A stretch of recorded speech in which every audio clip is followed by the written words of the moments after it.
বন্ধু, কারো কথায় কোনো কান দেবেন না। যে কথাটা বললেন আমাদের রানা সিং, কারো ক্ষমতা নাই ভোটে বাদ দেয়। আমরা পরিবেশে জুড়ে বসি নাই। আমরা দীর্ঘদিনকার লাভপুরের মানুষ, আমরা বাংলাদেশ থেকে আসি নাই, আমরা কোনো বিদেশ থেকে আসি নাই।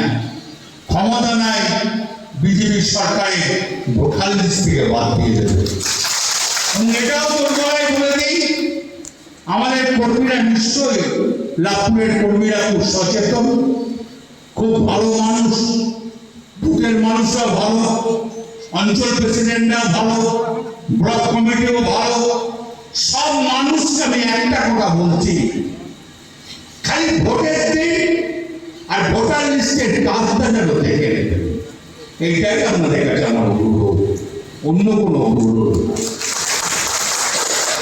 বাদ বাকিটা আমরা বুঝে নেব। বাদ দেবো বলেই বাদ দেওয়া যায় না, তার জন্য তো 2002-এর ভোটার লিস্ট পাঠিয়ে দিয়েছি, দেখে নেবেন। আর আপনাদের তো উন্নয়নের জোয়ার হয়ে গেছে। আপনারা দেখেছেন এখানে অনেক পুরনো লোক আছে। 34 বছরের লাভপুর কি ছিল, আজকের লাভপুর কি আছে। তাই বন্ধু, আসুন আমরা সবাই কর্মী।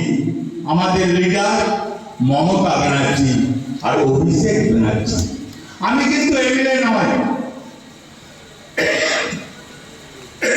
আমি কিন্তু এমপি নয়, আমি কোনো মন্ত্রী নয়, আমি সাধারণ একটা মানুষ। আমি আপনাদের মতন একটা কর্মী, খেটে খাওয়া কর্মী। আমি মনে করি পদের কোনো দরকার নাই, মানুষ থাকলে কাজ হবে।